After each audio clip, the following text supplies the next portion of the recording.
नमो तुझ नमो ओंकार स्वरूपा सद्गुरु समर्था ओंकार स्वरूपा सद्गुरु समर्था अनाथाच्या नाथा तुझ नमो तुझ नमो तुझ नमो तुझ नमो तुझ नमो ओंकार स्वरूपा। सर्वांनी सुरुवातीला स्वामी महाराजांच्या नावाचा जय जयकार करायचा। राजा सिद्धरामेश्वर महाराज की जय। राजा श्री भाऊसाहेब महाराज की जय। राजा श्री गुरुलिंगम महाराज की जय। राजाधिराज सद्गुरु श्री काळसिद्धेश्वर महाराज की जय।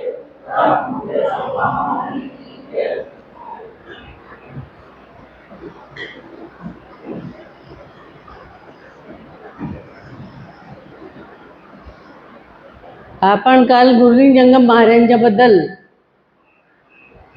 एक पार्ट आपण बघितला, म्हणजे त्यांचा जन्म कधी कुठे झाला, त्यांना गुरु कोण भेटले, त्यांनी कार्य कसं केलं हे काल आपण बघितलं। वास्तविक आपण गुरूंना शोधत जातो, पण इथे गुरु त्यांना शोधत आलेले आहेत। असे फार कमी लोक असतात ज्यांना गुरु शोधत येतात। आणि आपली जर तळमळ प्रचंड असेल, कारण अध्यात्मामध्ये काय महत्त्वाचं आहे, प्रचंड तळमळ आणि जाज्वल्य प्रेम आवश्यक आहे। ज्या गुरूंकडे तुम्ही राहता त्या गुरूंच्यावर तुमचं प्रचंड प्रेम असलं पाहिजे। आणि नुसतं प्रेम नाही, आतून तुम्हाला तळमळ असली पाहिजे। कुठली तळमळ? या भवसागरातून बाहेर पडण्यासाठी माझ्या जन्माचं सार्थक कसं होईल, कारण हा जन्म पुन्हा पुन्हा मिळत नाही। तुम्हाला माहिती आहे, सगळ्यांना माहिती आहे की शेवटची पाळी एक मनुष्य जन्म, चुकली या वर्म फेरा पडे। कुठला फेरा? जन्म मृत्यूचा फेरा। पुनरपि जननम पुनरपि मरणम पुनरपि जननी जठरे शयनम। म्हणजे शेवटची पाळी आहे। 84 लक्ष योनी भोगल्यानंतर मनुष्य जन्म मिळालेला आहे आपल्याला, आणि हा पुन्हा पुन्हा मिळणार नाही। म्हणून आलेल्या जन्माचं सार्थक आपल्याला करता आलं पाहिजे। आता तुम्ही म्हणाल, आता आम्ही नोकरी करतो, पैसे कमवतो, आता आमचं लग्न करायचं वय आहे, मजा करायचं वय आहे, मग कधी करणार तुम्ही म्हातारपणी 80 वर्षी? हे वय आहे का परमार्थ करण्याचं? समर्थाने आम्हाला सावध केलेलं आहे, करावी तातडी परमार्थाची। परमार्थासाठी गडबड करायला सांगितली। बघा, एखाद्या स्त्रीला मूल होणार असलं की तिची गडबड पहिल्या महिन्यापासून चालू होते। ज्यांचं लग्न व्हायचंय त्यांची गडबड ठरल्यापासून चालू होते, ते शेवटच्या क्षणापर्यंत। म्हणजे इथे आम्ही गडबड करतो, मग इकडेच का मागे राहतो? कारण आम्हाला माहिती नाहीये, सत्य काय आहे ते कळलेलं नाहीये। जर आपण वाचन केलं आणि अशा संतांच्या सहवासात राहिलो तर आपल्याला कळेल की सत्य काय आहे। आणि संतांचं कार्य काय? सत्याची ओळख करून देतात। तुम्ही समजताय काय आणि प्रत्यक्षात काय आहे। आपण या देहाला बघा खूप महत्त्व देतो, पण संतांची दृष्टी आणि आमची दृष्टी किती फरक आहे। आम्ही वरकरणी सगळ्या गोष्टी बघतो, संत डायरेक्ट आत बघतात। महाराज म्हणायचे, तुम्हाला चापेकळीचं नाक दिसतं, आम्हाला आतला शेंबूड दिसतो। म्हणजे पाण्यामध्ये दृष्टीमध्ये किती फरक आहे बघा। म्हणून ज्या देहाचे आम्ही जिवंत असताना चोचले करतो, त्या देहाबद्दल संतांनी काय काय वर्णन करून सांगितलं। देह म्हणजे काय आहे? दहती इति देहा, क्षीण होत होत होत निघून जातो। जीर्ण वस्त्र जसं असतं आपण वापरतो घेतो तेव्हा नवीन असतं, पण जीर्ण होत होत होत पाठवून जातं ते, आणि पाटलं की पुन्हा नवीन जन्म. मग नवीन जन्म कुठला मिळवायचा हे आमच्या हातात आहे, लक्षात ठेवा. या जन्मात जर आम्ही काही शिदोरी केली, आध्यात्मिक शिदोरी, कारण कलावती आईंनी म्हटलेलं आहे की या जगात तुमची विद्वत्ता, तुमचं धन, तुमची संपत्ती, तुमचे नातेवाईक, तुमची नोकरी, पैसा, सगळं काही एक दिवस मृत्यूच्या थंडगार हाताने पुसलं जाणार आहे. मग तुमच्याबरोबर काय येत असेल? तुम्ही केलेली आध्यात्मिक साधना. पैसे येणार आहेत का बरोबर? नाही. तुम्हाला माहिती, मला काय माहिती. काही येणार नाही, साधी सुई नेऊ शकत नाही. गुरु नानकांना एक दिवस त्या ज्या गावामध्ये ते गेले त्या गावचा जो राजा होता, तो राजा सगळ्यांकडून पैसे गोळा करायचा आणि त्या प्रजेला खूप त्रास द्यायचा. तेव्हा ही गोष्ट गुरु नानकांच्या कानावर गेली आणि गुरु नानकांनी काय केलं? आता संत कसे असतात, त्यांना आज ज्ञान, त्यांना कोणाची फिकीर नसते. महाराज काय म्हणायचे? फकीर कोणाला म्हणायचं? जिसको फिकीर नाही वो फकीर. त्यांना कसली फिकीर हो? ते बिंदास असतात. तसं गुरु नानकांनी त्याची फजिती करायची ठरवली आणि त्या राजाला बोलवून घेतलं. तुम्ही आलात, आम्हाला खूप आनंद झाला. पण त्यांनी एक डब्यामध्ये एक वस्तू दिली त्यांना आणि सांगितले की ही वस्तू मी पुन्हा परत येईन तेव्हा मला परत द्यायची, तोपर्यंत सांभाळून ठेवायची आणि डबा उघडून बघायचा नाही. आता राजा म्हणाला हरकत नाही, पण तुम्ही केव्हा येणार ते नाही सांगू शकत. मी जोपर्यंत येत नाही तोपर्यंत डबा सांभाळून ठेवायचा. मग म्हणाले की तुम्ही भेटणार कधी मला? म्हणाले इथे नाही भेटलो तर वरती भेटेन ना. तर म्हणाले वरती? हा डबा मी वरती घेऊन येऊ? म्हणाले मग काय हरकत आहे. राजा म्हणाला अहो इथून साधी सुई सुद्धा आपण बरोबर नेऊ शकत नाही, हा डबा कसा जाईल वरती?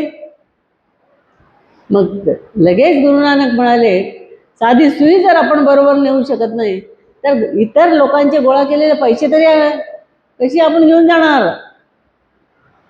सुई नेऊ शकत नाही. राजा इतका खजील झाला आणि डायरेक्ट त्यांच्या पायावर लोटांगण घातलं. म्हणजे राजाला त्याची चूक समजली की मी जे पैशाला महत्त्व देऊन सगळं करत होतो, आज माझे डोळे यांनी उघडले की काही उपयोग नाही. म्हणजे संत बघा, संत या गोष्टीला महत्त्व देतात का? म्हणून संतांनी सांगितलंय की गुरुगीतेमध्ये सुद्धा सांगितलंय, प्रत्यक्ष भगवान शंकरांनी पार्वतीला सांगितलं की हा देह जो आहे, हा देह रक्त मांस हाडं आणि मधली सगळी कृमी कीटक व्हायचे याच्याने सगळ्यांनी भरलेला आहे.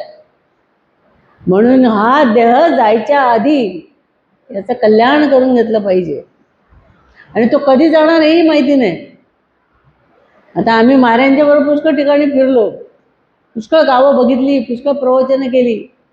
तिथे महाराज मला सांगायचे विचार, त्यांना तारीख विचार, कोणाला माहिती असेल तर बोटवरती करा जायची तारीख, यायची नाही जायची.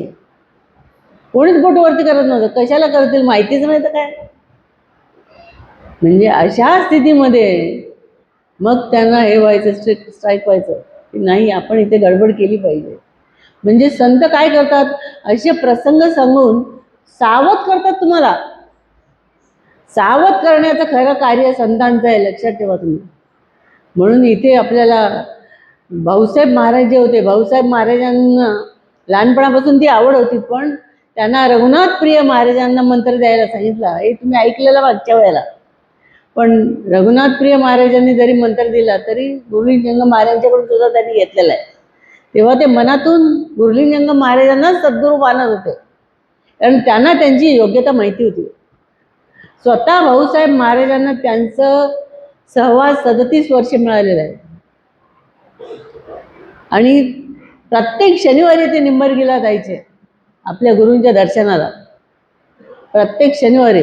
तुम्ही महिन्यातून एकदा सुद्धा यायला बघा, आज किती कमी आहेत माणसं.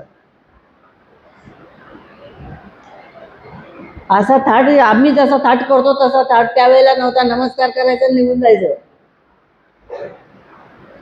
असो, तर ही जी तळमळ होती त्यांना, शनिवारची वाट बघायचे ते. आणि कधी एकदा घरातून बाहेर पडल्यानंतर रस्त्याने मनातून जाताना गुरूंची तळमळ त्यांना आतमध्ये, कधी मला दर्शन होईल, मी त्यांना काय काय विचारेन, ते मला काय काय सांगतील, आज मला अनेक गोष्टी ऐकायला मिळतील गुरुमुखातून. असं रस्त्याने गुरूंचाच विचार करत करत करत करत ते जायचे. आणि गुरूंना भेटल्यावर तर मग काय, त्यांचा आनंद गगनात मावायचा नाही. आणि ते त्यांच्या समोर बसायचे आणि ते उठले की त्यांच्या पादुका हातात घेऊन जायचे, आपल्या धोत्राने पुसायचे. तुम्ही पुसाल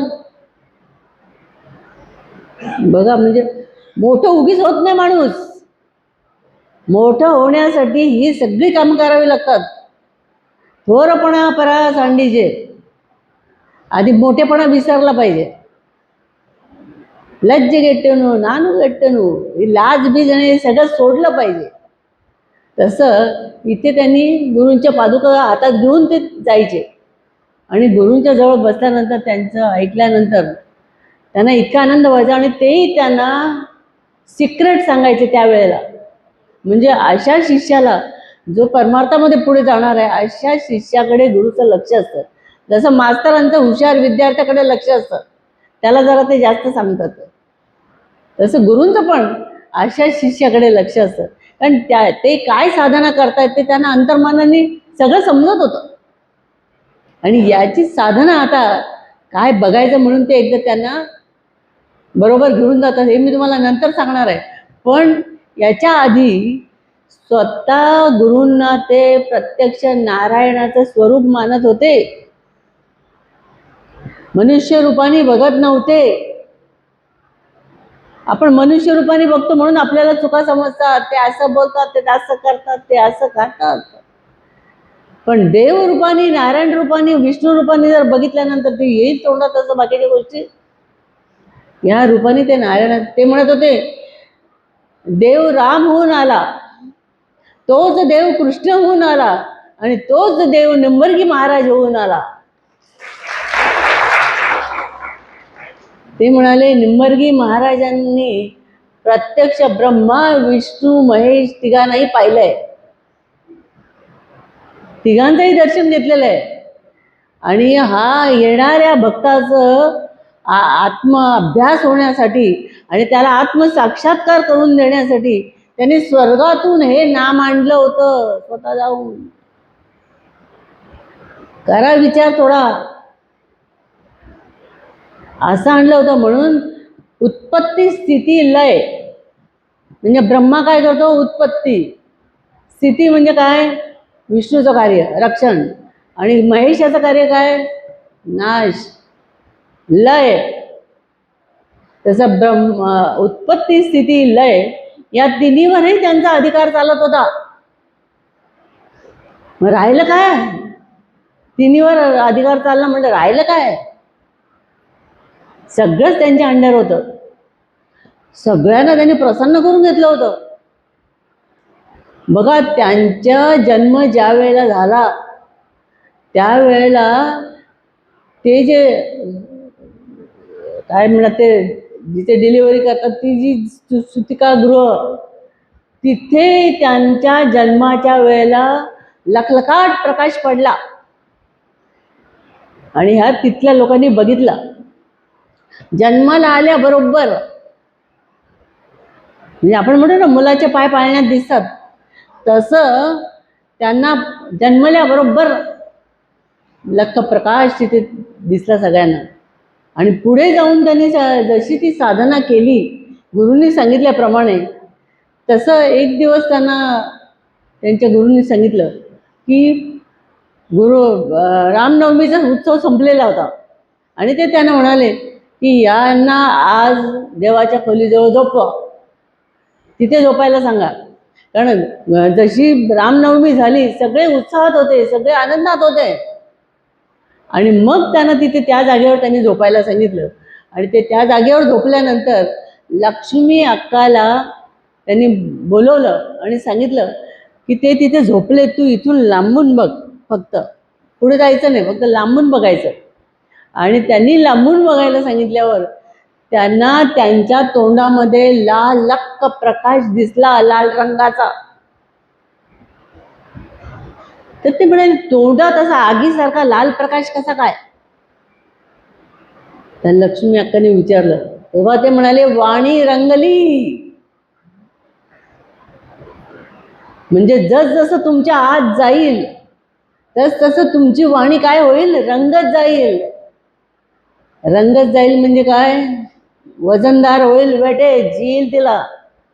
आणि ती डायरेक्ट ज्याच्यावर पडेल त्याच्या डायरेक्ट आत जाईल. म्हणून समर्थ पण म्हणतात ना, अंतरी गेली अमृत, बाह्य काया लकलकीत. आत अमृत गेलं. कुठलं अमृत? आम्ही पितो ते आत्मा अमृत. हे एकदा आत गेलं की काया बिया सगळं बदलून जातं. त्याचं बोलणं, त्याचे डोळे, त्याचा स्पर्श सगळं काही बदलून जातं. म्हणजे तुम्ही त्याच्याबद्दल कुठली विचार करू शकत नाही असं त्यांचं. मग त्यांनी ते विचारलं की वाणी रंगली आहे, आणि अशी वाणी रंगली की बस झाला, देवरूपच झाला. मग पुढे त्यांनी सांगितलेलं आहे की असंच एकदा ते यांना भाऊसाहेब महाराज, त्यांचे प्रमुख 3 शिष्य बघा निंबर्गी महाराजांचे. एक म्हणजे रामभाऊ हियरगट्टीकर चिम्मड मठाचे, आणि दुसरे भाऊसाहेब महाराज उमदीचे, आणि तिसरे चिम्मड मठाचे, त्यांचं नाव दिलेलं नाही आहे. म्हणजे रघुनाथ प्रिय महाराज आणखी. हे सगळे ग्रेट होऊन गेले. तेव्हा त्यांचे अजून आजही शिष्य आहेत आणि आजही त्यांचे मठ तिकडे आहेत. आपण तिकडे बघितलेलं नाही अजून, पण जाऊया आपण एकदा. असो, तर याच्यामध्ये भाऊसाहेब महाराजांनी भाऊसाहेब महाराजांना एकदा उमदीला नेलं आणि तिथे त्यांना सांगितलं, एक पान फक्त बरोबर घे दासबोधातलं. आणि ते घेऊन त्यांना घेऊन ते गेले बरोबर निंबर्गी महाराज. तिथे गेल्यानंतर त्यांना प्रवचन करायला सांगितलं भक्त मंडळींनी. भाऊसाहेब महाराजांनी एक समास वाचला. तो समाज त्यांनी 4 ठिकाणी 4 वेगवेगळ्या प्रकारे सांगितला. एकच समास एकच प्रकारे सांगू शकतो माणूस, आणखी काहीतरी वेगळ्या प्रकारे सांगितलं. यांनी 4 प्रकारे सांगितलं, 4 ठिकाणी. तेव्हा त्यांना इतकं आश्चर्य वाटलं भाऊसाहेब महाराजांना की यांचं शिक्षण जास्त झालेलं नाही आणि यांनी 4 प्रकारे समास कसं काय सांगितलं, विवेचन कसं काय केलं. तेव्हा त्यांना राहावे म्हणून त्यांनी विचारलं, महाराज एका समासाचा 4 प्रकारे अर्थ तुम्ही सांगितला, कसं काय शक्य आहे, ते कसं जमलं तुम्हाला? तेव्हा ते म्हणाले, तुझं फार लक्ष होतं, मग तू छान ऐकलंस, मला आनंद झाला तू छान ऐकलंस म्हणून. आणि त्यांनी आपल्या अंगावरची जी गोंगडी होती, म्हणाले, मी आज ही गोंगडी तुझ्या अंगावर झटकतो का म्हणजे कचरा टाकतो अंगावरचा, माझी शक्ती सगळी तुला देतो. कारण गुरु काय करतात शिष्याला, ये हृदयीचे तिये हृदयी घातले, इकडून तिकडे शक्ती संक्रमित करतात, पास करतात.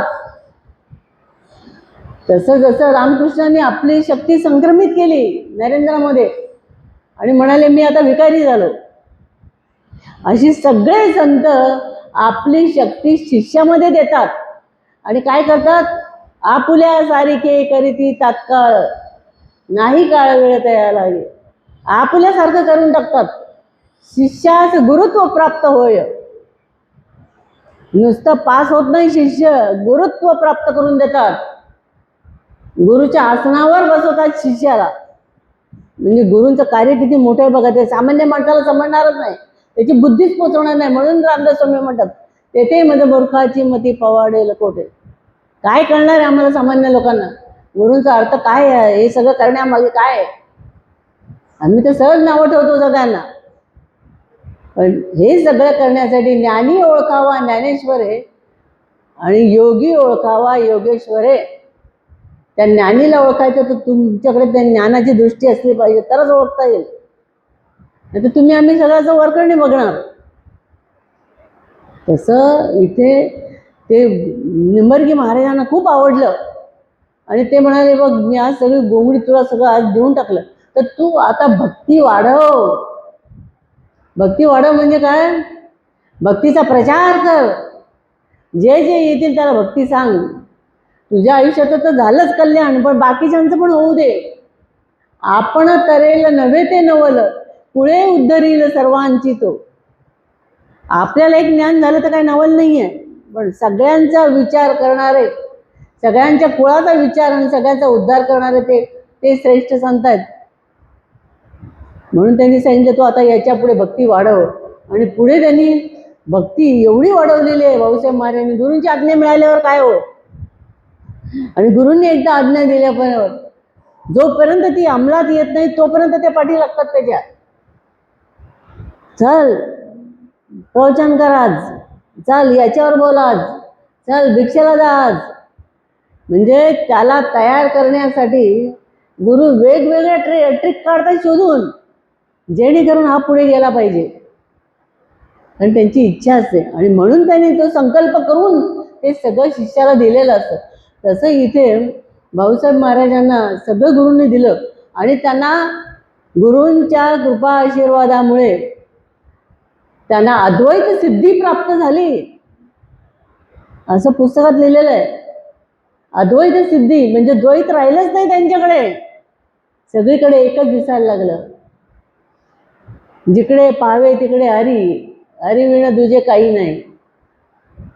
सगळ्यांमध्ये एकच दिसायला लागलं. बघा एकदा असं झालं की आम्ही एका ठिकाणी गेलो होतो आणि सकाळी लवकर उठले, महाराज लवकर उठले, आम्ही पण लवकर उठलो. आता महाराज व्यवस्थित पेपर वाचत, कोणतरी पेपर महाराजांना एवढे आवडायचे की पेपर आणले की सगळं इथेपासून इथेपर्यंत सगळा महाराज वाचून काढायचे, कोपराने कोपरा. आणि त्यातल्या काय बातम्या असतील तर मोठ्याने मला वाचून दाखवायचे. तर ते महाराज वाचत बसले होते आणि बाहेर त्यांच्याकडे गॅलरी होती. तर गॅलरीमध्ये मी उभी राहिली तर सकाळी छान मंद शांत वारा सुटलेला होता. एक फुलांचा एक सुगंध येत होता. सकाळी फुलं उमलत होती हळूहळू सकाळ झाल्यावर. पक्षी किलबिलाट करत होते आणि बाहेर थोडंसं उजेड दिसायला लागला होता. तेव्हा इतकं छान वाटलं तिथे उभं राहिल्यावर. मला वाटलं महाराजांना पण सांगून बाहेर आणूया. म्हणून मी महाराजांना गेली सांगायला, बाप्पा तुम्ही ते चला बाहेर किती गॅलरीमध्ये कसं छान वाटतंय बघा. तर महाराज म्हणाले काय छान वाटतंय म्हणजे काय? तर मी सांगितलं पक्ष्यांचा किलबिलाट चालू झाला, एक प्रकारे मंद सुगंध येतोय फुलांचा. आणि बघा ना कसं म्हणजे पूर्व दिशेकडे कसे एक एक रंग वेगवेगळे हळूहळू दिसायला लागले, उजेड दिसायला लागलाय. चला तर खरं 5 मिनिटं. महाराज मला काय म्हणाले, तुला फुलं दिसतात, फुलांचा वास दिसतो, मला निर्माता दिसतो. म्हणजे फुलांचा निर्माता कोण आहे तो मला दिसतो, मी कशाला येऊ? म्हणजे निर्माता तर सगळ्या गोष्टीचा एकच आहे ना, तुमचा आमचा सगळ्यांचा. लाखो जनता आहे या जगामध्ये, कोट्यावधी, सगळ्यांचा निर्माता एकच आहे ना. तो निर्माता मला दिसतो, करता मला दिसतो. मग मला त्याच्या कृती बघायची गरज काय? काय समर्पक उत्तर दिलं महाराजांनी. खरोखर म्हणजे एका मिनिटात भ्रांती सगळी निघून गेली की खरंच हे बाह्य गोष्टी बघण्यापेक्षा डायरेक्ट त्याला बघितलं पाहिजे. आता बघा आपलं एखादं काम होण्यासाठी आपण काय करतो, खूप दिवस खालचे लोक कामं करत नाहीत, डायरेक्ट वरच्या कलेक्टरकडे जातो आणि तिथे गेल्यावर लगेच काम होतं. तर मोठ्याकडे गेल्यावर काम होतं. तसं इथे पण हे बारीक सारीक बघण्यापेक्षा कर्त्याला पकडलेलं आहे त्याने. आणि इथे महाराज सांगायचे, निंबर्गी महाराज, की तुम्ही तुमचं मन, शरीर, इंद्रिय ही सगळी आत्म्याकडे वळवा, आत्मअभ्यासाकडे वळवा, आत्मध्यानाकडे वळवा, संसाराकडे वळवू नका. त्यांनी संसार केला होता ना, त्यांनी असं का सांगावं? संसाराचं स्वरूप त्यांना माहिती होतं. संसाराचं स्वरूप कसं आहे तुम्हाला मी अनेक वेळा सांगितलेलं आहे. 8चा आकडा 8 आहे का 8 8 किती 16 16 म्हणजे 6 आणि 1 7 8पेक्षा 7 कमी आहे. 8 त्रिक 24 2 आणि 3 किती 5 6पेक्षा 5 कमी 8 पंचे 40 किती 4. 8चा आकडा जर तुम्ही बघितला तर शेवटपर्यंत कमी कमी होणार आहे. म्हणजे तुमच्या प्रपंचाचा पाढा असा आहे लक्षात ठेवा. आणि परमार्थी लोकांचा पाढा कसा आहे 9चा पाढा आहे. 9 1 9 9 2 आहे 18 18 1 आणि 8 किती 9 त्रिक 27 2 आणि 7 किती तसाच राहणार आहे. त्याच्यात बदल होत नाही. म्हणजे परमार्थामध्ये बदल होतात. आपल्या परमार्थामध्ये तसंच राहतो. जे आत्मस्वरूप आहे ते तसंच होतं. ते कमी होत नाही जास्त होत नाही. आणि प्रपंचातलं काय आहे परिवर्तन कमी कमी कमी कमी कमी. म्हणून तुलसीदासाने म्हटलंय तुलसी प्रीती संसार की क्यों नहीं त्यजत निशंक घटत घटत जाता है जैसे 8 के अंक. म्हणजे आता या ज्याच्यातून मी हे वाचलं होतं ना ते पुस्तक घ्यायला आम्ही 2 3 4 जण गेलो मठातून गोरेगावच्या त्या जुन्या मठातून आपल्या. तेव्हा महाराजांच्या बरोबर मी येत होती कोल्हापूरहून. तेव्हा ते त्या एका मठामध्ये पार्ल्याला त्या मठामध्ये ही पुस्तकं सगळी मिळत होती असं आम्हाला कळलं. म्हणून आम्ही महाराजांना विचारून गेलो की आम्ही ती पुस्तकं घेऊन येऊ का आम्हाला प्रवचनाला अभ्यासासाठी. महाराज म्हणाले जा गाडी घेऊन जा आपली. 3 4 जण गेलो आम्ही. आता आमच्या बरोबर होती त्याने फटाफट सगळी लिस्ट बघितली आणि घेतली पुस्तकं सगळी. काही एवढी पुस्तकं घेतली. मला विचारलं पण नाही तुम्हाला कुठलं पुस्तक पाहिजे वगैरे. पण मी काय केलं मला एक पुस्तक मी चाललं तेवढ्यात. त्याच्यामध्ये हे होतं घटत घटत जाता आहे जैसे 8 के अंक. मला ते इतकं पुस्तक आवडलं. म्हटलं पण बरोबरचं काहीच विचारत नाही काय तुम्हाला पुस्तक काय पाहिजे का नको. मी म्हटलं हे आपल्या पैशाने घेऊ ते राहू दे महाराजांच्या पैशाचं आपल्याला नको. हे एक तरी पुस्तक आपण उचलायचं. पण मला त्यांनी सांगितलं हे पुस्तक घेतलेलं आहे आपण. बरं घेतलं ते मला माझ्यापर्यंत आलं पाहिजे ना. पण आम्ही नंतर तिथे त्या मठाचे स्वामी आम्हाला भेटले आणि त्या स्वामींनी आम्ही सगळे माझ्यावर सगळे पुरुष होते मी एकटी लेडीज होती. त्या स्वामींनी माझा ड्रेस बघितला माझ्याकडे बघितलं आणि मला म्हणाले ये किताब तुमको लेके जाओ इसका पैसा नहीं देने का. म्हणजे जे पुस्तक मला पाहिजे होतं त्या स्वामींनी मला फ्रीमध्ये दिलं स्वतःहून. त्यांनी ओळखलं की हे जे पुस्तक आहे हे हिला योग्य आहे आणि ही नक्की प्रवचन करेल ही मठात राहते. त्यांनी ओळखलं आणि त्याला मला एवढा आनंद झाला. म्हणजे मला ते स्वामी देवच दिसायला लागले. काय म्हटलं आपण मनात आणलं आणि लगेच हातात दिलं न मागता. म्हणजे खूप मला आनंद वाटला. तसं इथे संत काय करतात संत तुम्हाला वेगवेगळ्या प्रकारे समजावून सांगतात का तर जेणेकरून तुमची शक्ती वाढली पाहिजे आत्मस्वरूपाकडे तुम्ही वळला पाहिजे. म्हणून त्यांनी काय सांगितलं तुमचं मन शरीर काया वाचा मने तुम्ही त्याचं स्मरण करा. त्याचं म्हणजे कोणाचं आत्म्याचं. आणि आत्म्याला सोडून तुम्ही बाकी किती जरी अभ्यास केला तरी आत्मज्ञान विना पार्थ सर्व कर्म निरर्थकम. आत्मज्ञान नसेल तर सर्व कर्म काय आहेत शून्य निरर्थक. म्हणून तुम्हाला जर आत्मज्ञान साध्य करून घ्यायचं गुरुपथाला घेऊन धरूनच चालायला पाहिजे तुम्हाला. गुरुपथव मेरी माडू नेम सल्लवू सल्लवू. गुरुपथाला धरून जर तुम्ही गेलात तर तुमचं ते फलदायी होईल अन्यथा नाही. म्हणून त्यांनी ते इथे पण त्यांनी सांगितलं की काया वाचा मने त्या सगळ्या इंद्रियांना शरीराला आत्म्याकडे आपल्या स्वरूपाकडे वळवा. कारण स्वरूप हे चिरंतन आहे. बाकीच्या गोष्टी तर जाणाऱ्या आहेत नाशी म्हणतात. दाखवा मला याच्यातली एक कुठली गोष्ट कायम टिकाऊ आहे. तुम्ही दागिने जपून ठेवले तुम्ही काय अगदी पैसे जपून ठेवले टिकाऊ आहे. एक काही वस्तू नाही एक आत्मस्वरूप परमात्मा सोडून बाकी सगळं काय आहे नाशिवंत आहे जाणार आहे. म्हणून जे सत्य आहे म्हणून त्यांनी काय सांगितलं इथे की जे प्रारंभी होतं नंतर नाही राहील त्याचा ध्यास धरा आणि त्याचं ध्यान करा आणि त्याचं ध्यान केल्यावर तो प्रसन्न होईल.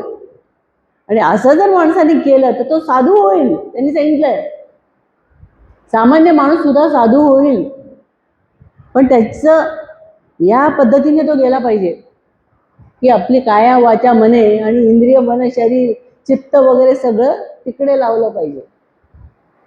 म्हणजे ध्यास हा जीवाला, जसं वारकऱ्यांना काय वाटतं, ध्यास हा जीवाला पंढरीची जाऊ आणि पंढरीच्या विठ्ठला डोळे भरून पाहू.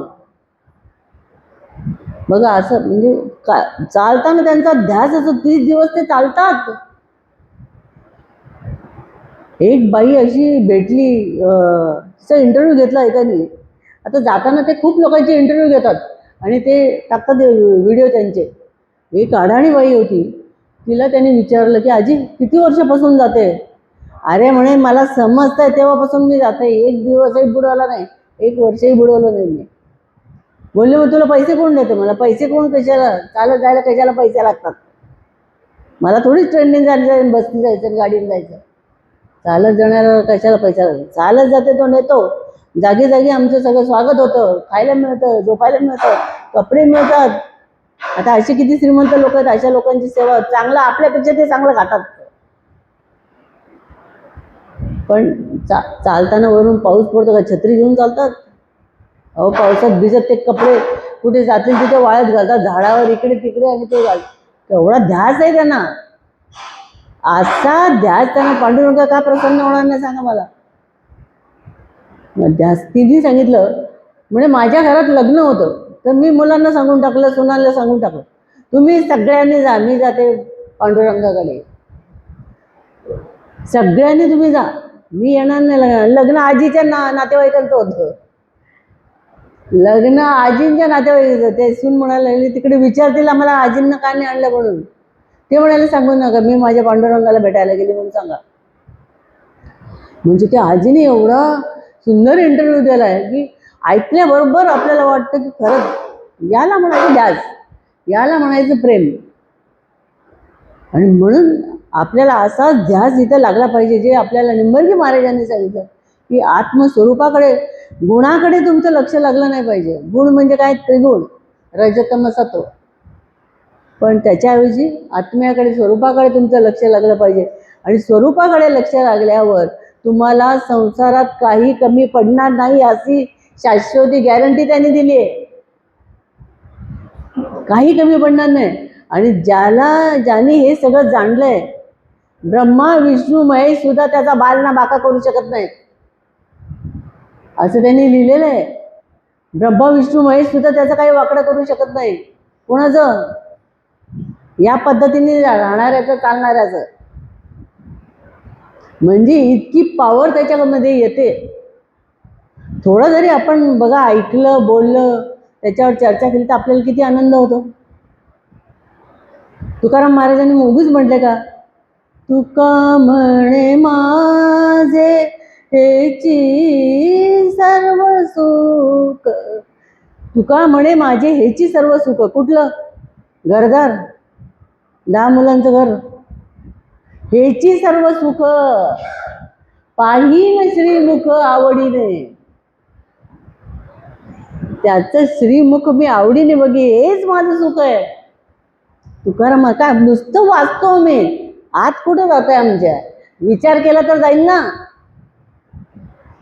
त्यांच्या विचारांशी तुम्ही जर समरस झाला तरच त्यातली मजा येईल तुम्हाला. म्हणून ते सगळं वाचून आपल्यामध्ये आपली उत्कंठ, आणि नुसतं ऐकायचं नाही मनोरंजन म्हणून. तुम्ही म्हणाल मस्त ताई 1 तास प्रवचन झालं, मनोरंजन झालं आपलं छान, त्याच्यावर तुम्ही अभ्यास केला पाहिजे, मनन केलं पाहिजे, चिंतन केलं. मी पण त्याच्यावर तसं केलं म्हणून मी आज तुमच्या समोर बोलू शकते. पण हे मी बोलू शकते, मी माझं क्रेडिट नाहीये काही. स्वामींनी माझ्या पाठी लागून मला इथे बसवलं. कारण स्वामी मला म्हणाले तू जर बसली नाहीस तर मी तुझं दारुड्याशी लग्न लावून देईन. मी म्हटलं हे काहीतरी खरं व्हायचं. मी म्हटलं चालेल उद्या बसते. आणि तसा प्रवास करत करत इथपर्यंत येऊन पोहोचलो. स्वामींची कृपा सगळी, क्रेडिट सगळं स्वामींना. तसं भाऊसाहेब महाराजांनी सगळं क्रेडिट कुणाला दिलंय? निंबर्गी महाराजांना. तुमच्या कृपा आशीर्वादाने सगळं झालेलं आहे. म्हणून त्यांनी निंबार्की महाराजांना तर त्यांनी सांगितलं, आता तुझी भक्ती जोरात चालू दे. आणि असं म्हटल्यावर त्यांनी काय स्पीडमध्ये कार्यक्रमच करत सुटलेले आहेत. एक एक महिना ते ध्यानाला बसवायचे, लोकांना, आलेल्या लोकांना प्रवचन ऐकवायचे, नामस्मरणाचा अभ्यास द्यायचे. म्हणजे त्यांनी गुरूंची आज्ञा किती पाळलेली आहे बघा. अशी गुरूंची आज्ञा वास्तविक मला तर महाराज सांगायचे, भिक्षा मागायला जा आणि या गावाला जा त्या गावाला जा. पण मला काळजी वाटायची की मी जर गेले महाराजांना कोण बघेल. आणि मठात सगळे म्हणजे त्या बायकांनी माणसं थोडीशी अडाणी होती, अशी शिकलेली नव्हती की त्यांना महाराजांना थकवा आला तर बघितल्यावर कळेल की यांना थकवा आलाय म्हणून. आता परवा आपलं बघा ते डान्स चालू होते एका पाठोपाठ, ते सगळे आवाज ऐकून ऐकून ऐकून मला जरा एक मिनिट थकवा आल्यासारखं. बाबू बसला होता इथे. आई म्हणाला, बाबू चॉकलेट देऊ तुम्हाला. त्याने ओळखलं. तसं इथे सद्गुरू सगळं ओळखतात शिष्याचं. म्हणून इथे त्यांनी पुढे सांगितलंय की कर्माचा सिद्धांत काल मी तुम्हाला सांगितला. आणि परत त्यांनी सांगितलंय सदाचरण. सदाचरण सदाचरण म्हणजे ते म्हणतात की किडक्या जमिनीमध्ये किंवा किडक्या झाडाला चांगलं फळ येईल येईल कदापि. किडकं बी असेल चांगलं फळ येईल नाही येणार. म्हणून मग काय झाड कसं पाहिजे, झाड चांगलं पाहिजे, बी चांगलं पाहिजे तर चांगलं फळ येईल. नाही तर कुचल्या वृक्षाची फळे मधुर कोटून असतील. तुम्ही वाचलं असेल हे. कुठलं तरी तो 11वा अध्याय कुठला रे, शिवलीलामृत, त्याच्यामध्ये असं आहे, कुचल्या वृक्षाची फळे मधुर कोटून असतील. म्हणजे तसं त्यांनी सांगितलं. हे सांगितलं ना, त्यांनी काय सांगितलं, दया. दयावर ते बोलले. दया, आपण जी दया करतो सगळ्यांवरती, ही दया हा त्यांचा प्राण होता. संतांकडे दया असतेच असते बघा. आता ही मुलं मगाशी आली माझ्याकडे, मी सांगितलं अरे ते आईस्क्रीम मिस्क्रीम देणार तुम्ही, आता त्या दिवशी लग्न आहे आपल्याकडे इथे हॉलवर कार्यक्रम आहे. नाही नाही म्हणे आई, वर्षातून एकदाच आपण आईस्क्रीम खातो, महाराजांच्या वाढदिवसाला तुमच्या वाढदिवसाला. आता काय यांना काय सांगू, आता जाऊ दे, दया केली मी. कारण संतांचा गुण आहे दया करणं. असू दे म्हणलं, ते मागवा तुम्हाला पाहिजे तर. तसं संतांचा काय आहे, दयेवर भर आहे की तुमच्याकडे दया असली पाहिजे. म्हणून बघा तुम्ही तुलसीदास काय म्हणतात, दया धर्म का मूल है, इस पर भी विश्वास नहीं है तो तुलसीदास जामीन है. दया हे धर्माचं मूळ आहे. जे धर्म शोधायला निघाले पाहिजे त्यांच्याजवळ दया असलीच पाहिजे. त्यांना विसरता आलं पाहिजे सगळं. जे जे काही आपण ऐकतो बघतो, कोण असं ऐकतो सांगतो, ते सगळं त्याला विसरता आलं पाहिजे. विसरल्यावरच दुसरा हात जाईल. घाण डोक्यात ठेवली तर जाणार नाही. म्हणून ज्ञानेश्वर महाराजांनी काय म्हटलंय दयेबद्दल, जे जे भेटे भूत ते ते मानिजे भगवंत. जे जे कोणी भूत म्हणजे आपण बघतो ती रात्रीची भूतं नाही, तुम्ही आम्ही सगळे पंचमहाभूतापासून तयार झालेले. हे जे जे देखे भेटे भूत ते ते मानिजे भगवंत. त्यांना भगवंत माना. त्यांच्यात एकच बघा आपल्यासारखंच.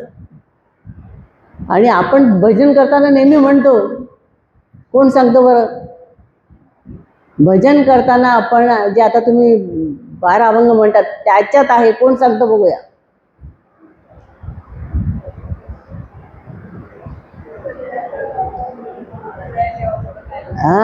भूतदया ठेवा मग काय उणे, प्रथम साधन हेची असे.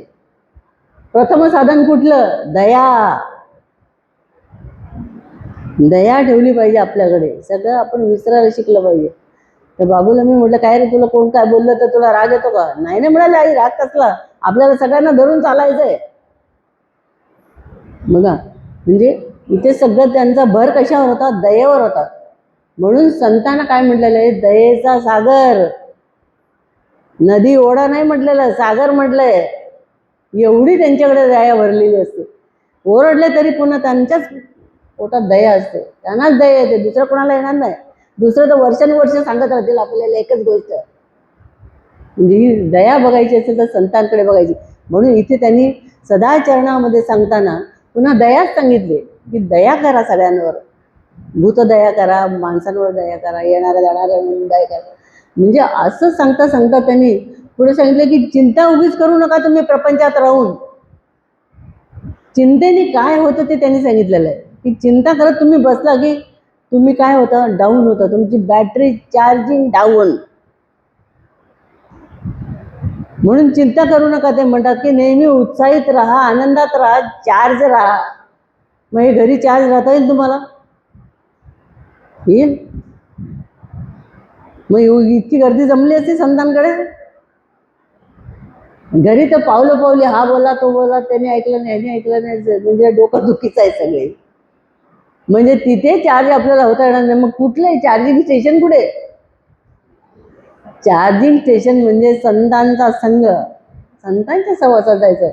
एक वारकरी चालला होता झेंडा घेऊन हातात, पांडुरंग विठ्ठला पांडुरंग विठ्ठला, पायात चप्पल नाही, दुपारचे 12 वाजलेले, रस्त्याने चालला होता देवाचं नाव घेत घेत घेत. तिथून एक गाडीवाला मुलगा चाललेला होता आणि तो एकटा चालवत होता गाडी. तो म्हणाला हे आजोबा एवढ्या कडक उन्हामध्ये उन्हाळ्यात चालले आपले, पायात चप्पल नाही काही नाही, तोंडाने देवाचं नाव घेत.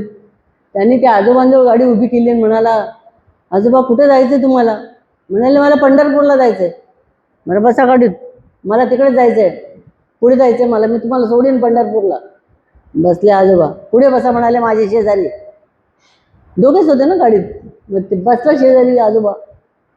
आता मग म्हणाले की आता बरं वाटलं की नाही गाडीत बसल्यावर? त्यांनी आजोबांना प्रश्न विचारला त्या गाडीवाल्याने. म्हणाले तुम्ही पंढरपूरला जाता ना, पायात चप्पल नाही, वरती ऊन नाही, डोक्यावर छत्री नाही, कोणी सांगितलं तुम्हाला असं करायला? तुमच्या गावात विठोबाचं मंदिर नाही आहे का? आहे ना, मग जा ना तिथे पाया पडा ना. पंढरपुरात काय ठेवलं एवढं? तिथे काय जाता लांब? तर घरच्यांना तुमची किती काळजी वाटेल. आता ते काय बोलणार? ते म्हणाले जरा जरा सांगू, काय बोलतो बोलू दे, ते आपले शांत बसले. अरे आमचं प्रेम आहे पांडुरंगावर म्हणून जातो. मग थोड्या वेळाने काय झालं, असं बोलत बोलत पुढे गेले. याच्या चाकातली हवा गेली. याच्या चाकातली हवा गेली तर यांनी काय केलं, पेट्रोल पंपावर गाडी नेली आणि तिथे हवा भरतात ना, तिथे हवा भरायला गाडी लावून दिली. तेव्हा ते आजोबा म्हणाले काय रे तू मला काय बोललास? विठोबा सगळ्या गावात आहे, सगळीकडे आहे, पंढरपूरला जायची काय गरज आहे? मग आता ही हवा सगळीकडे भरलेली आहे, इथे यायची काय गरज होती तुला? हवा तर सगळीकडे, तू बोललास तसं तुला कुठेही कोपऱ्यात उभं राहून हवा भरता आली असते. आणि फ्री आहे, पैसे पण द्यायचे नाही, इथे पैसे द्यावे लागतील, इथे काय आलास?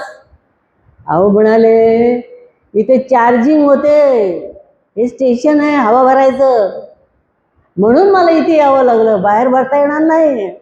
म्हणाले माझं पण स्टेशन तिथे आहे म्हणून मी चाललोय. मग तुला आता हवा उपलब्ध असून सुद्धा इथे यावं लागलं, तसं मला सगळं मंदिर गावात उपलब्ध असून सुद्धा पंढरपूरला जावं लागलं. तेव्हा म्हणाला चुकलो मी. आजोबाने बरोबर उदाहरण दिलं आणि म्हणाले अरे तू पंढरीचा पांडुरंग किती वर्षानुवर्षे विटेवर उभा आहे आणि आमची वाट बघतोय सगळ्यांची. माझे शिष्य येणार आहेत, माझे भक्त येणार आहेत, नुसता वाटेकडे डोळे लावून आमच्यासाठी, म्हणून आम्ही जातो रे. मग त्याला तेव्हा कळलं. म्हणजे बघा संतांची दृष्टी आणि आमची दृष्टी कशी असते. म्हणून इथे त्यांनी आपल्या अनेक गोष्टींवर विवेचन केलं आणि त्या लक्ष्मी अक्कांना त्यांचं जे लख्ख स्वरूप, तोंडातली जी वाणी रंगली, ते सगळं लाल भडक स्वरूप त्या दिवशी त्यांनी त्या स्वतः बघितलं डोळ्याने आणि त्या धन्य झाल्या. आणि नंतर 1885 साली त्या त्यांच्याजवळ दिवसभर बसून होत्या आणि रात्री 11 वाजता आपल्या निंबर्गी महाराजांनी तुकाराम महाराजांचा अभंग म्हणायला सुरुवात केली. आणि तुकाराम महाराजांचा अभंग म्हणता म्हणता म्हणता एकदम काय झालं, ते नारायणाचं स्वरूप होतं ना, ते त्यांचं नाव पण नारायणच होतं, नारायण रूपच झाले. म्हणजे नारायणामध्ये ज्योतीत ज्योत मिळाली आणि प्रत्यक्ष त्यांनी म्हटलं अक्षरशः शिवरूप झाले. म्हणजे शिव वेगळ्याने आपण वेगळे असं आपण समजतो, पण ते शिवरूप झाले, शिवाशी एकरूप झाले. म्हणजे इथे त्यांनी देह सोडलेला आहे. आणि मग त्यांनी म्हटलं त्यांच्या शिष्याने की आता आमचे गुरुलिंग महाराज जगदाकार झाले. सबंध विश्वामध्ये ते आहेत. इथे पण आहेत, तिकडे पण आहेत, तिकडे पण आहेत, तिकडे पण आहेत. जगदाकार झालेले आहेत. त्यामुळे आम्ही कुठे आठवण आठवण काढू तिथे ते येतात. शिष्यांसाठी सतत तत्पर असतात. जसं दत्त महाराज शिष्याने आठवण काढली की कुठे असतील तिथून धावत येतात, कारण ते दयाळू आहेत. त्यांना त्यांची हाक ऐकू जाते. तशी ही शिष्यांची हाक अशा संतांना ऐकू जाते आणि ते सुद्धा आपल्याकडे येऊन हजर राहतात. आता आपल्याकडे हजर राहण्याचं लक्षण काय आहे? कशावरून सांगतो तुम्ही आजार आहेत म्हणून? अरे तुम्ही आनंदी राहत ना. मी आनंदाने बोलताय, तुम्ही आनंदाने हसताय, ऐकताय, इथेच आहेत ते. कारण त्यांनी म्हटलंय ना, हम वसामि वैकुंठे योगिनाम हृदय रवो मत भक्ता यत्र गायंती तत्र तिष्ठामि नारद. जिथे माझे भक्त गुणगान करतायत, गातायत, माझं नामस्मरण करतायत, तिथेच मला शोधून काढ. बाकी ठिकाणी मी सापडणार नाही, तिथेच सापडेल. मग आता इथे नाही आहेत का? आहेत म्हणूनच आपल्याला आनंद होतोय ना. का कंटाळा आलाय तुम्हाला? आवाजच नाही का? भूक लागली आहे? व्यवस्था केलेली. असं होतं, तहान भूक जाते संतांच्या सहवासात बसल्यानंतर. तर संत झाल्यावर किती मजा येईल. नुसतं सहवासात बसलं तर आपल्याला एवढं चांगलं वाटतं. तर त्यांच्यासारखं जाणे, जसं त्यांनी म्हटलेलं आहे की आत्म्याशी तुम्हाला एकरूप होता आलं पाहिजे, तर तिथे मजा आहे. म्हणजे का सरिता गंगेशी मिळाली, मिळणी होताची गंगा झाली, मग जरी वेगळी केली तरी होणार नाही सर्वता. ती नदी जेव्हा सागराला मिळते ती एकरूप होऊन जाते. तुम्हाला बाजूला करता येईल? नाही करणं. मग जरी वेगळी केली तरी होणार नाही सर्वथा, कधीच. नुसतं वाचतो आपण, पण असे जर आपण अर्थ लावून अर्थ वाचून जर आपण ऐकलं तर खरी मजा तुम्हाला येईल वाचण्यामध्ये. म्हणून ती मजा आणि ते सगळा आनंद मिळवण्यासाठी, आनंद दुसरीकडे कुठे नसून तुमच्या जवळच आहे. तो आनंदाचा कंद तुमच्या जवळच आहे. महाराज नेहमी सांगायचे, सर्व सुखाचे आगर बाप रखुमा देवीवर. सर्व सुखाचे आगर तुमच्या आत आहे, पण आपण आत बघायला पाहिजे, आत प्रवास करायला पाहिजे. एक बेलसरे बाबांचं पुस्तक आहे अंतरयात्रा, जरूर वाचा, तुम्हाला मिळालं तर. म्हणजे बाह्य यात्रा आणि अंतरयात्रा कशी असते. आपण सगळेजण बाह्य यात्रा करतो, बाह्य देव बघायला जातो, या देवाला त्या देवाला. पण संत अंतरयात्रा करतात, आत जातात, आत. आणि आत गेल्यामुळे त्याच्याशी त्यांचं मिलन होतं, गाठ होते, आणि मग तिथेच ते एकरूप होऊन जातात. मग त्यांना जगाचं भान नाही, स्वतःचं भान नाही, शिष्यांचं भान नाही, काहीच नसतं.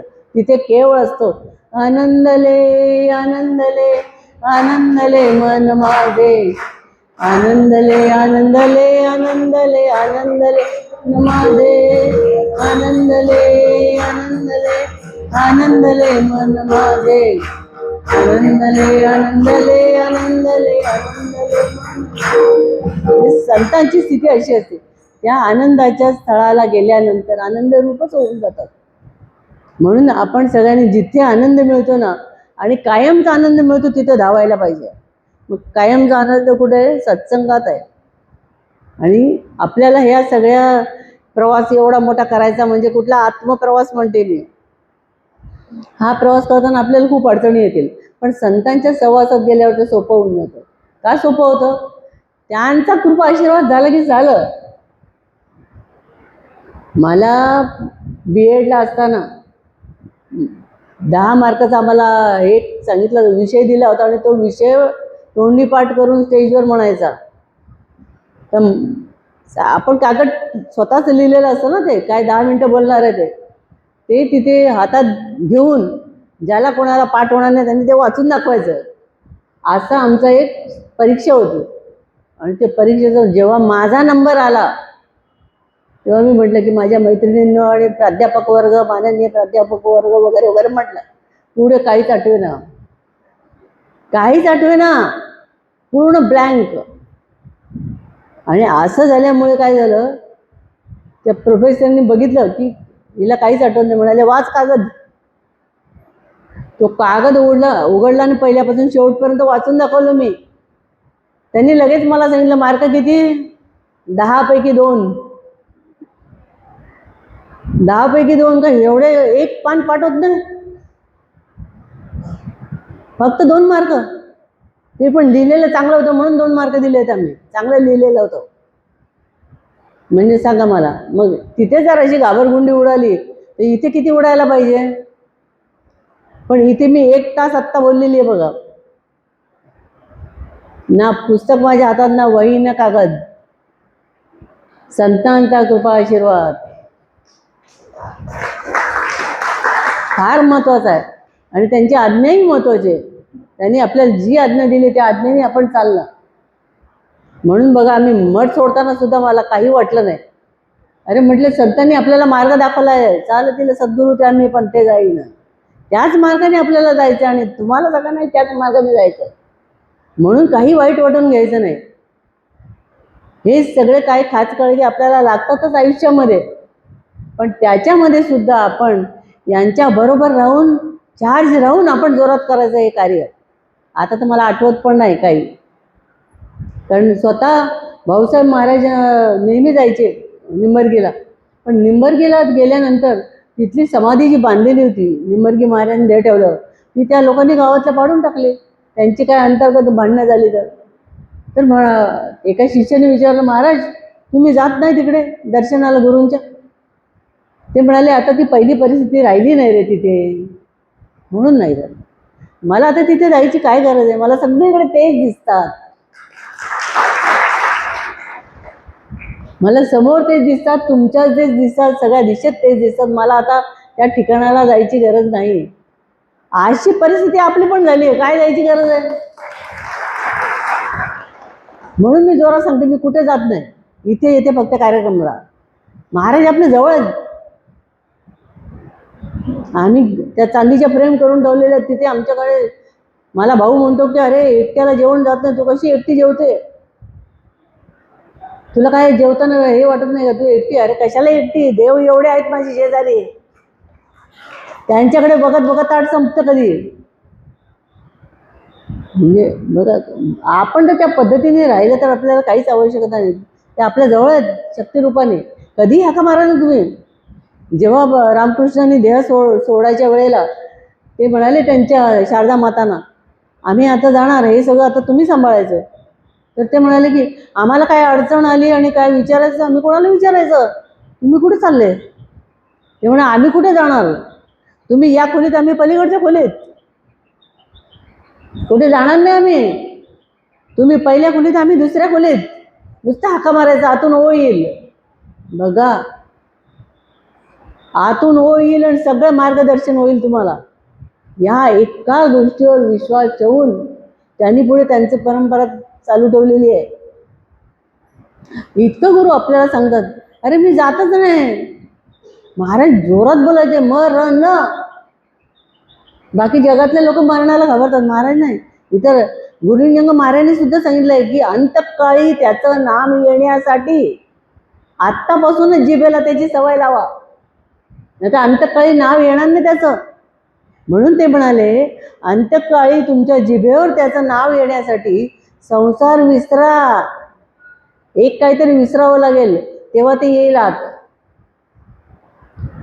नाही तर आपल्या इंद्रियांना काय सवय झालेली आहे, पडिले वळण इंद्रिया सकळ. इंद्रियांना सवय झाली ते त्या वेळेला ते करतात, पण ते तुम्ही त्यांचं ऐकू नका. अंते मतिसा गती, शेवटी जी इच्छा तुम्हाला येते मनात तसंच तुम्हाला गती मिळते. गुरुलिंग महाराजांनी जे आता सांगितलंय ना, मी आता हे लिहिलेलं आहे त्याच्या पुस्तकात, त्यांच्या हे लिहिलेलं आहे की अंतकाळी सुद्धा तुमच्या तोंडातून आत्म्याचं नाव आलं पाहिजे, गुरूंचं नाव आलं पाहिजे. ते ध्यान करता करता झालं पाहिजे सगळं. म्हणजे अंते मतिसा गती, जर शेवटी तुम्हाला जर संसार आठवला तर आपला रिझल्ट आपण ओळखून घ्यायचा काय आहे तो. मी एका ठिकाणी ऐकलं की एक म्हातारे आजोबा इतके मरणपंथाला लागले, त्यांचे घरातले कंटाळले, त्यांना म्हणाले हे कधी देह सोडतील. असं ते बोलायला लागले. म्हणाले हे जगून काय उपयोग आहे आता. अहो मी म्हटलं डोळ्यापुढे तरी दिसतायत ना तुम्हाला, असं का बोलता. तर ते म्हणाले की ते आजोबा बसले झोपले होते ना पलंगावर, तिथून समोर एक बकरी झाडू खात होती, तोडत होती झाडू तोंडाने. ते आजोबा काय म्हणाले, शेषे के शेषे के. यांना काय समजे ना शेषे के काय भानगड आहे ते. तेव्हा त्याच्यातला एक चांगला शहाणा माणूस होता जुना त्यांच्या वयाचा. अरे म्हणाले ते आजोबा इथून कोणाकडे बघतायत, शेळी केरसुणी खाते, शेळी केरसुणी खाते, शेषे के. मग त्या एका हुशार माणसाने जेव्हा सांगितलं ती केरसुणी बाजूला काढली, शेळीला बाजूला नेली, तेव्हा त्यांना बरं वाटलं. मग असं जर तुम्ही अशी आठवणी काढत बसला तर काय होईल शेषे केकेची अवस्था. म्हणून तुम्हाला निंबर्गी महाराजांनी सगळ्यांना आम्हाला सावध केलेलं आहे की या आठवणी काढत बसू नका. त्याची आठवण काढा, त्याचं स्मरण करा आणि त्याला आपलंसं करा, म्हणजे तो शेवटपर्यंत सांभाळेल तुम्हाला. आणि ज्याची जशी धारणा तसं त्याला फळ मिळतं. ज्याची चांगली धारणा आहे तर चांगलंच फळ मिळणार. ज्याचं तिकडे प्रवासच कमी आहे त्याला काय मिळणार हाताला. असं तर हे सगळं आपल्या हातात आहे. म्हणून गुरुलिंगम महाराजांनी सांगितले की 2 वाटा आहेत, कुठल्या वाटेने जायचं तुम्ही ठरवायचं, तुमच्या हातात आहे, तो निर्णय तुमच्या हातात आहे. म्हणून असं सगळं सांगून सगळे बोध करून बघा, शिक्षण नाही पण त्यांना म्हणजे जे मोठे मोठे संत होऊन गेले त्यांच्यामध्ये परमश्रेष्ठ म्हणून मानलं जातं. ब्रह्मा विष्णू महेशांना त्यांनी प्रत्यक्ष बघितलं होतं. स्वर्गातून ते आत्म साक्षात्कार सगळ्यांचा होण्यासाठी स्वर्गातून ते नाम आणलं होतं त्यांनी स्वतः जाऊन. म्हणून भाऊसाहेब महाराज त्यांना नारायणचं स्वरूप समजायचे, प्रत्यक्ष नारायण रूप. आणि सगळे त्या भागातले लोक त्यांना परमश्रेष्ठ सद्गुरू म्हणत होते. मग इथे शिक्षणाचा उपयोग आहे का. इथे आध्यात्मिक परमार्थिक असलं पाहिजे माणसाने. म्हणून संतांनी काय लिहून ठेवलंय, परमार्थी तो राज्यधारी, परमार्थ नाही तो भिकारी. मग आता परमार्थी व्हायचं का भिकारी व्हायचं हे आपल्या हातात आहे. आपण प्रवास करतोय, ज्याने त्याने ते ठरवायचं. म्हणून अशा संतांची जर तुम्ही प्रवचन वाचली, ती ऐकली, तर आपल्याला नक्की चांगली दिशा मिळेल आणि आपली प्रगती आपल्याला करता येईल. जसं त्या पै महाराजांनी म्हटलंय, तूच तुझ्या जीवनाचा शिल्पकार, दुसरं कोणी नाही, तूच. मन एव मनुष्याणाम कारण बंध मोक्ष. बंध मोक्षाला कारण तुझं मनच आहे. तू म्हटलं तर बांधून घेतो. मोक्ष म्हणजे मोकळा झाला तर मोकळा होतो. म्हणजे मनच तुमचं सगळं. म्हणून त्यांनी सांगितलं मनाला तिकडे वळवा, मनाला तिकडे देवाजवळ नेऊन बांधा. म्हणून हे जे मी एवढी 1 तास बडबड केली ते तुम्हाला काय आवडलं त्यातलं तर घ्या, नाही तर माझा तर छान अभ्यास झाला. असो आपला अभ्यास पुन्हा पुन्हा केलेच करावे, श्रवण पुन्हा पुन्हा म्हटलंय. पुन्हा पुन्हा तेच सांगता आलं पाहिजे, तेच ऐकता आलं पाहिजे. आणि तीच पुण्यतिथी आणि वाढदिवस आपण साजरा केलेला आहे. आणि त्यांचं जे काय मला माहिती मिळाली होती ती मी तुमच्याकडे पुढे मांडण्याचा प्रयत्न केला. असो, याच्या पुढचा कार्यक्रम जो आहे आपला तो 4 तारखेला म्हणजे शनिवारी पौर्णिमा आहे, हनुमान जयंती शनिवारी. आणि 5 तारखेला आपल्या सगळ्यांचे आवडते सद्गुरू काडसिद्धेश्वर महाराज त्यांचा वाढदिवस आहे. त्यांच्या वाढदिवसाला म्हटलं काही झालं तरी तुम्ही हजर राहायला पाहिजे. जर हजर राहिलं नाही तर तुमचं प्रेम नाही गुरुवर असं मी म्हणणार. महाराज सांगायचे गुरूंकडे तुम्ही नाही आलं तर नापास. महाराज सांगायचे प्रत्येकाला विचारायचे काल आला होतास, नाही मग प्रेम नाही तुझं आमच्यावर. लोकांनी वाढदिवस वेळेत ते. अरे प्रेम असलं तर धावत येशील. घरी बायको जो गप्पा मारत बसलास गाडवा, तर त्याच्याबरोबर एक होतं त्याने काय सांगितलं, म्हणाले तुमच्याकडे येऊन तर तुम्ही नेहमी आत्मा आत्मा आत्मा तेच सांगता, आनंद आनंद तेच सांगता, म्हणजे तेच काय पुन्हा पुन्हा ऐकायचं असं त्याला म्हणायचं होतं. तर महाराज म्हणाले अरे रोज तेच जेवण जेवतो, रोज तीच भाकरी, रोज तीच चपाती, रोज तीच भाजी, रोज तीच बायको, रोज तेच घर, त्याचा बरा कंटाळा येत नाही. आणि मी सांगतो तर कंटाळा येतो म्हणतो का? काय मजा आहे बघा सगळ्यांची. काय उत्तर देतात गुरुंना, म्हणून गुरुं कसे ठोकतात त्यांना माहिती आहे का? परत बोलेल महाराज उतरून ठेवायचे सगळ्यांची. म्हणून महाराजांच्याकडे राजकारणी लोक येत नव्हते, कारण आलेले आले. महाराजांच्याकडे येत नव्हते कोणी घाबरून, कारण हे काय सडेतोड असतात. त्यांना कशाला कोणाची काळजी हवी? असली काळजी करायची मनात आलं ते सांगून टाकतात. आपल्या प्रगतीसाठी सांगतात ते, आपली प्रगती व्हावी म्हणून. तुम्ही जो अर्थ काढाल तो, नाही तर तुम्हाला असंच का बोलले, असंच का बोलले, असंच का बोलले. आमच्याकडे ते राणे काका होते, त्यांना महाराजांनी एकदा असं मारले थप्पड जोरात, गप्पन खाली बसले. म्हणाले मॅडम, मला मॅडम म्हणायची तिकडे, म्हणाले मॅडम डोळ्यापुढे काजू चमकले. एवढी जोरात मारली. म्हणाले हात तर कापसासारखा नरम आहे, पण लागली कसली. म्हटलं मग आता तुम्ही मारायच्या आधी तुम्ही बाहेर जायचं नाही का? कशाला थांबले तिथे? थांबल्यामुळे खुर्चीतून उठून सरळ गेले मारायला. त्याच्या आधी पळायचं नाही का बाहेर? मी म्हटलं. म्हणे मग आता तुम्ही पकडायचं नाही. म्हणे मला बसली असती एक. आता ते जर तेशात एवढे आले, त्याला तुमची चूक असते जो मारला तुम्हाला. नाही म्हणे मला काय तसं नाही, राग बिन फुलं पडल्यासारखी वाटली अंगावर. वार वा, याला म्हणायची इच्छा. फुलं पडल्यासारखी वाटली म्हणे मला. असं त्यांनी 2-3दा मला बोलून दाखवलं. एवढी तयारी आहे तुमची? मारल्यावर फुलं पडली, नुसतं बोललं तर आले तुम्ही मला. थप्पड मारली तरी त्याने असं बोललं. अशीच किती वेळा थप्पडा खाल्ले त्याचा काय पत्ताच नाही. महाराज म्हणे मला जास्त हैराण हाच करतो म्हणून मार खातो. हे गुरु शिष्यांचं नातं आहे बरं का. ते काय थप्पड मारली म्हणजे त्यांना ते आवडत नाही असातला भाग नाही आहे. पण शिष्यामध्ये जे काही त्यांनी हे केले त्याच्यात परत तसं करू नये म्हणून असो. तर हे फक्त गुरूंना कळतं, बाकीच्यांना कळणार नाही. बाकीचे लोक तर असं हे मार काढलाय, हे बाहेर काढलंय, हे असं केलंय, तसं केलंय. आम्हाला निगेटिव्ह बघायची सवय झालेली आहे. चष्मा लावतो पांढरा पण बघतो काळं.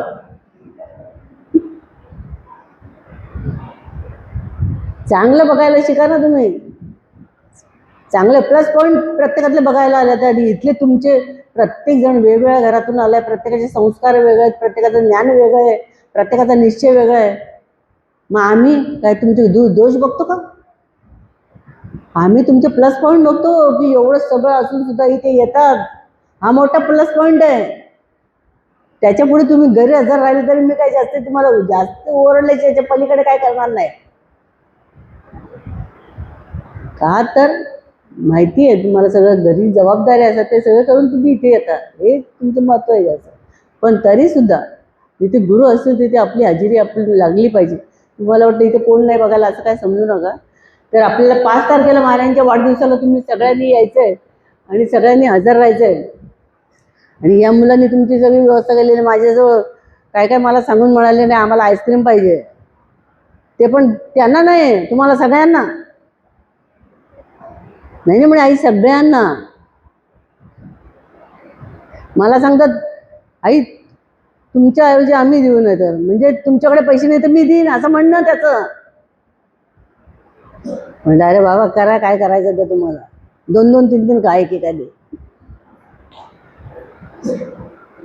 असं तर या सगळ्या मजा आहेत बरं काय. आता ती मुलं आहेत ना, आई म्हणतात म्हटल्यानंतर काय आई काय ओरडणार आहे, मारणार आहे? माहिती आहे त्यांना. जरा ओरडतील पुन्हा आपली मागणी मान्य होणार हे माहिती आहे त्यांना. कारण आई काय करते, आई नाही ऐकलं तरी मुलाला एक चिमटा एक फटका मारून जा मिळेल जा जा एकदा जा. आई लाड करते, आई माहिती आहे त्यांना. आणि तसं आपल्याला आईने महाराजांनी आई केलं तर आपल्याला करायलाच पाहिजे ना. महाराजांनी सांगितले काय एका मुलाची आई होते सगळ्यांची आई घेऊ, सगळे तुला उद्या आई आई करणार. एवढी मोठी पदवी महाराजांनी आपल्याला दिली आहे. सांगा मला तुम्हाला एक मुलगा होण्यासाठी काय काय करावं लागतं? 9 महिने सांभाळावं लागतं. काय काय पुढे मोठं करताना 1000 गोष्टी. आम्हाला काय आहे काळजी? आयती मिळाली आम्हाला, काही न करता आयती मिळाली. म्हणून तुमच्यापेक्षा भाग्यवान आम्ही आहे. चला.